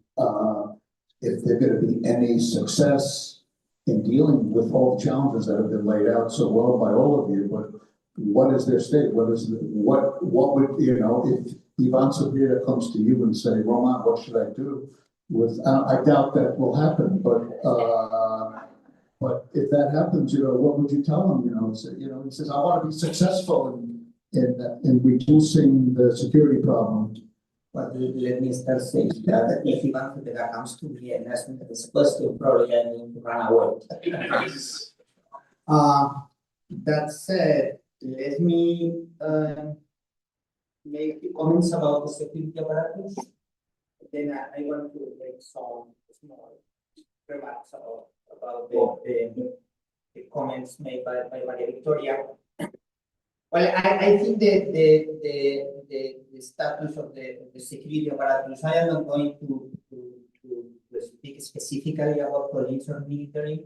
I think both of them have a role to play, and the mystery of the things, how to get them to work together. And I think Colombia in that respect is nothing different from any other country I know in the world. Basically, police and military don't like each other, and the mystery is trying to get them to work together, and this is the challenge, you know. But beyond that, I think just to give you an answer in just one word, I think the status of the security apparatus is really bad. That said, I have to make to highlight that this is not just merit of Gustavo Petro, President Petro. I think President Petro has made a lot of efforts to do things worse, but the problems come from some time. From long time ago. And let me tell you like 3 or 4 very quickly first things. Okay, number one is the model of the military, the security model, the security system of Colombia is no longer sustainable in financial terms. I mean, basically, it was built for a country which was much wealthier than it is these days. So just to give you an idea, Colombia probably still has the 4th fleet of UH-60 Black Hawk helicopters in the world. And this is great. I mean, I love the UH-60. It's a great helicopter, but it's hyper expensive. So could you imagine the amount of money needed to sustain this thing? Okay, so this is just an example. We can discuss the same about less fashionable things like military pensions, like salaries. I mean, the model is too expensive. The country can't sustain it in the long term, so needs are reform. Second thing is operationally ineffective. What I mean with this is you have a system which is going to use 90% of the defense budget, and I want to remind you, under the present institutional arrangement, defense budget in Colombia includes not just military expenditure, but also a significant part of the money going to the police. You have a defense budget which uses more or less 90% for personnel expenditure, meaning salaries and pensions. So the amount of money you have for operations, basically to keep the forces moving and operating, and for investment, meaning the money you are going to be able to allocate to acquire new equipment or infrastructure, is more or less 10%.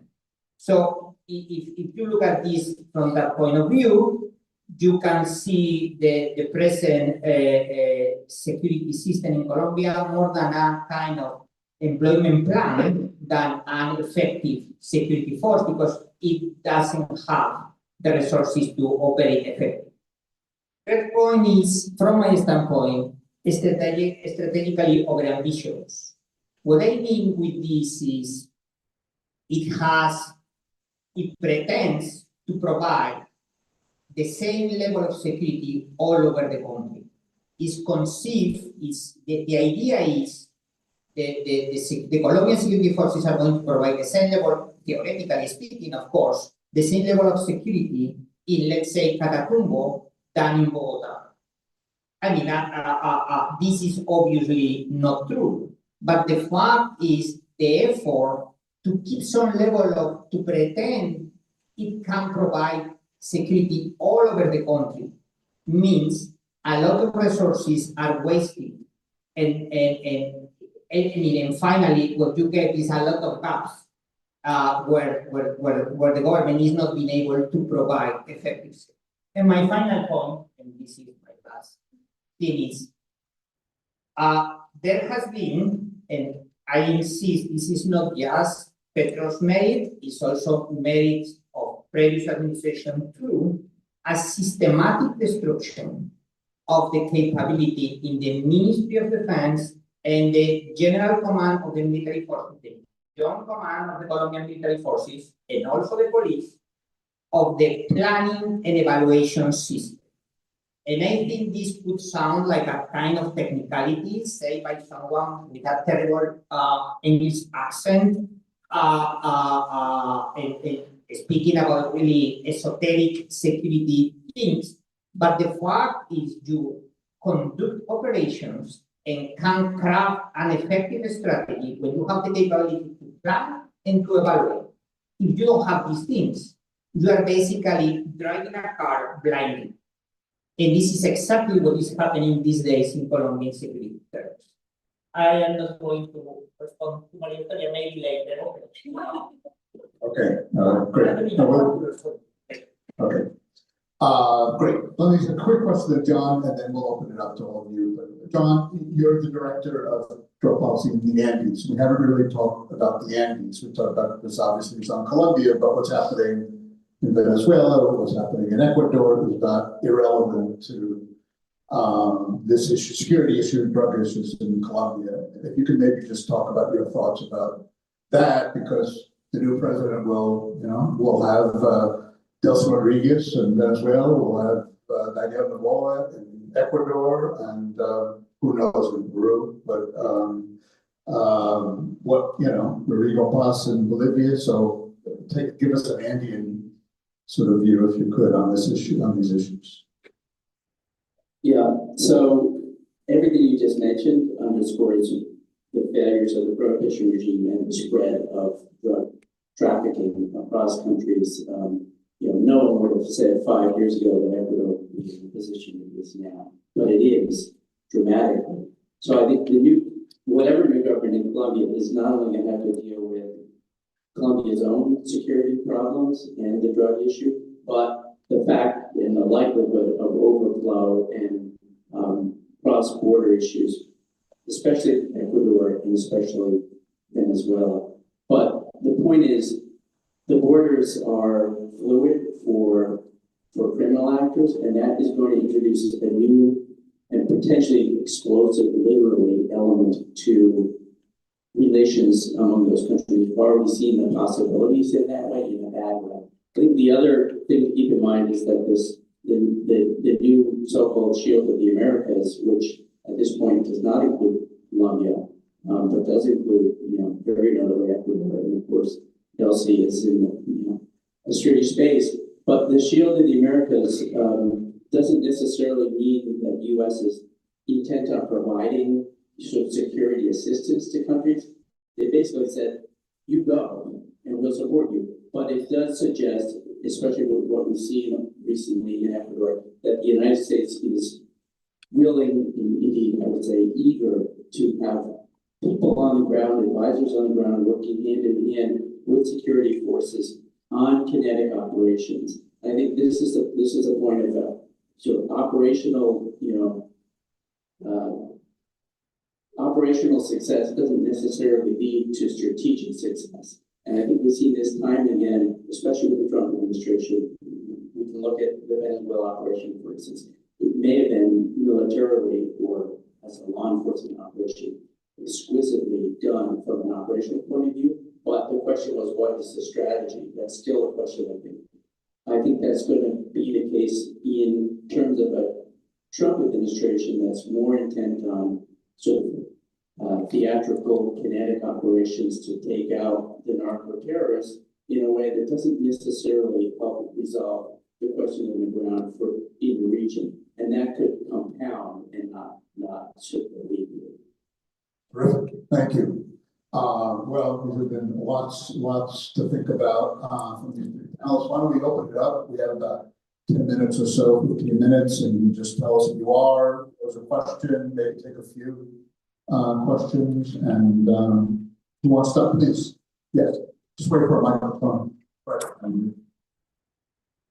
Hey, I really love the panel. Like, I find this topic so interesting, and that's when I ask you. The name of this event was What's Next for Colombia. So we recently voted for the next Congress. And when you see all of you, or if any of you want to answer this specific question, when we see those results, should we feel hopeless or hopeful? Maybe when we think about the agenda for these specific topics about peace and security, like what are the expectations for us, especially for like the communities, like rural communities in our country, when we see the results in our Congress for the next 4 years in this specific agenda? Do you think it's going to have like a significant place for the next Congress, or maybe not so much? Thank you. Other questions? Yes. Sure. Thank you. I would ask especially to John about your insights on a strategy on illicit prostitution. What challenges faces Colombia to make an effective strategy to combat illicit crop? Because we need to go beyond the dilemma. We invest just in public security, but also we need, in the previous panel, more productive systems. But we don't have enough space to put investment. But we need agricultural system that think to be more productive and not just thinking agro-industry businesses, just thinking in small farmers that they need to improve their income. But for them, it's more attractive to go to harvest coca leaf, or maybe when the coal prices go up, they prefer going to explore coal. But there are not good conditions for them in terms of market security and productivity to have their own agro business. Great, thank you. Any other? Oh, yes, Cindy Johnson.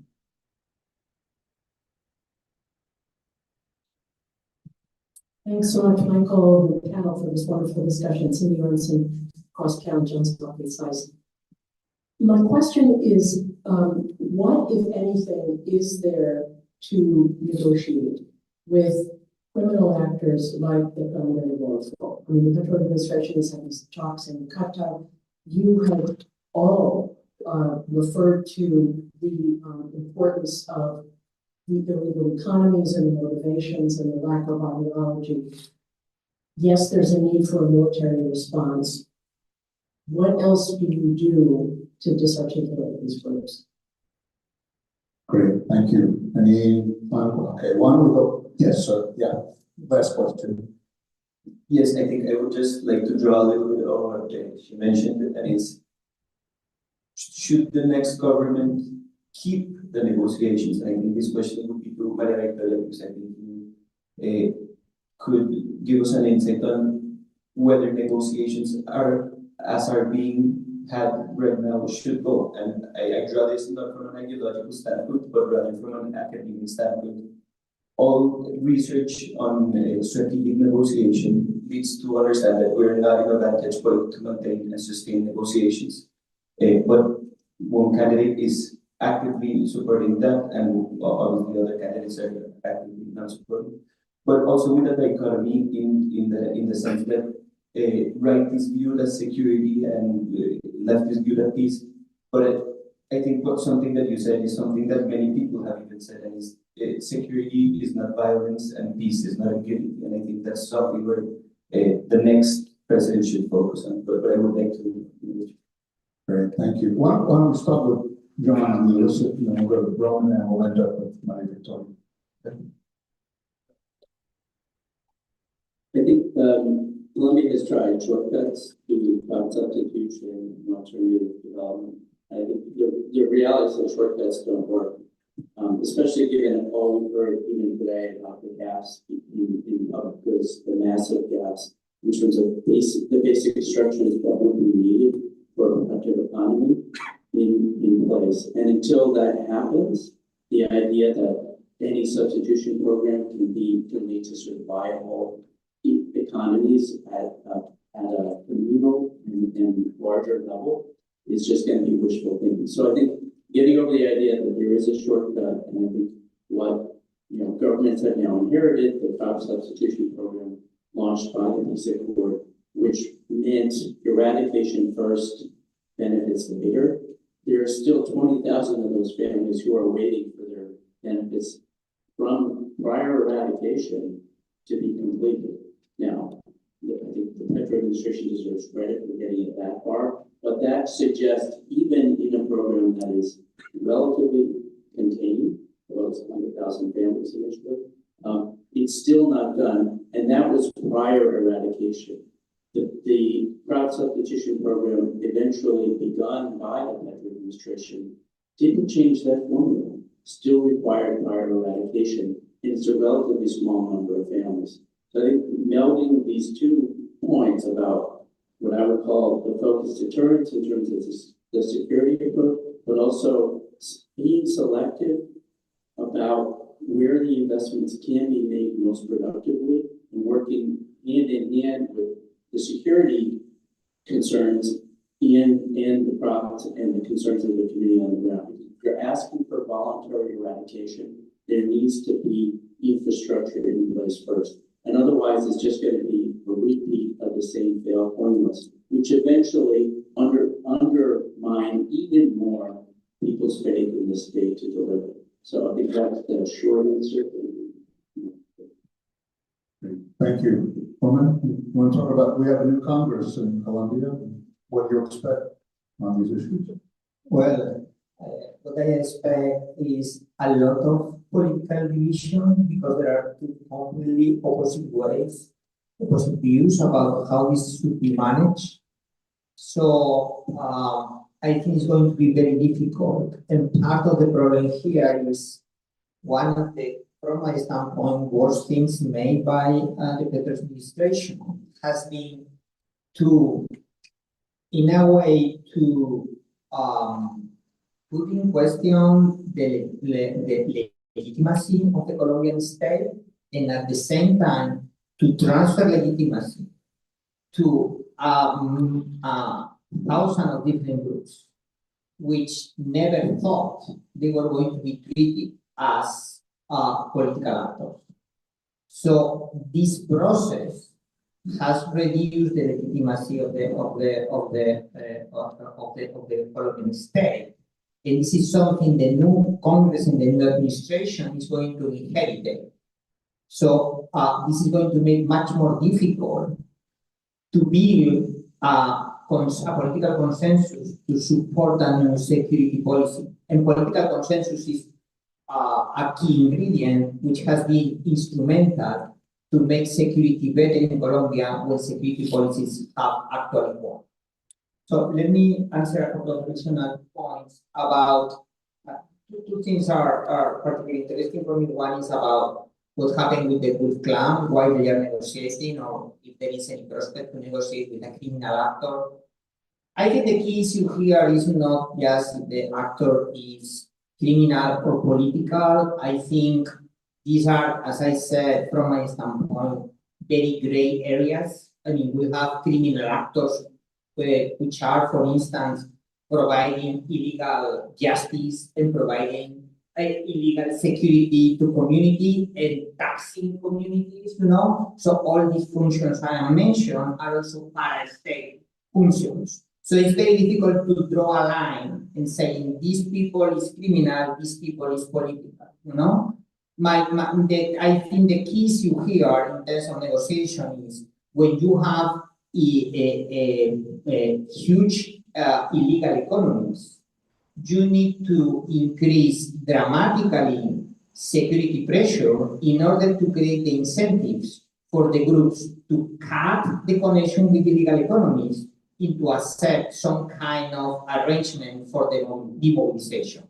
So the problem with illegal economies, and this doesn't matter if the actor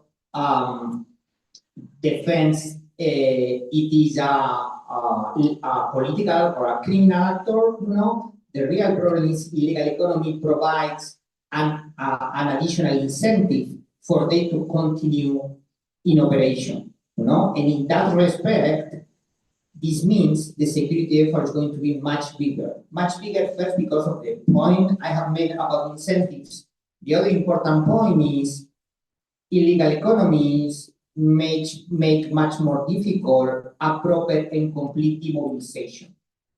I mean, when you have a state-sponsored non-state armed actors, let's say the FMLN guerrillas in Salvador in the 80s, the only thing it was necessary to do in order to guarantee complete demobilization was to cut the resources coming, in this case, from Cuba and the Soviet Union in Nicaragua to support the FMLN in Salvador. There were no more resources to continue waging war, so everybody decided to demobilize. When you have illegal economies, then everybody who is not particularly happy with the peace agreement can find the resources in the legal economy to continue waging war. So there is a natural tendency to atomization and to de-integration of the groups. And this is exactly what it has happened with FARC. Apart from other issues, the basic problem was, middle rank commanders, rank and file members, who for whatever reason didn't like the idea of demobilize, they found a way to get the resources to continue operating. And that's the reason because you need an additional security effort if you want to guarantee negotiations are going to be effective. So in that point, I fully agree. Negotiation and security effort, or if you want military pressure, are not alternatives, are complementary efforts. In order to get security and peace at the cheapest possible price. Great, thank you, Victoria. Well, I think that Roman answered my question because that the thing is not to continue or not continue these negotiations. It is clear that methodology, capacities, legal framework, a number of things you have to change from the way this policy has been implemented. But nonetheless, you can't take out of your toolbox as a state negotiations. And our problem is that since we're still have this national narrative that if it's negotiation is politics, we're going to negotiate with this actor as a political actor. or if not, we're going to confront it. And it is not like that. You can negotiate with illegal criminal groups. It is part of your toolbox. You certainly need, and this goes to Cindy's question, you certainly need to have in place a set of incentives also. Because right now, the legal framework we have doesn't give many incentives for them to demobilize. But you also have to work on, since you have all these illegal economies, not only drug trafficking, you have other illegal economies in place, you certainly will need to see what you do with middle-ranking people. Because the people that are now at the head of many of those, of most of these groups were middle-ranking people that didn't let their weapons, lay down their weapons in previous processes and are now there. They have not big incentives as their chiefs to leave the group. So you really need to rethink this, and I think that this is a huge legacy and very important legacy of this total peace policy, is how do we reframe all the way in which we address with security, with a criminal policy, and with negotiating tools, this issue, but also, how do you integrate? We're not going to develop our country and rural areas through productive projects. We need to have big agendas for these regions. This is not going to happen. That is why what you said about the way that still 20,000, yes, that's it, are still waiting for their productive products. This is not going to happen like that.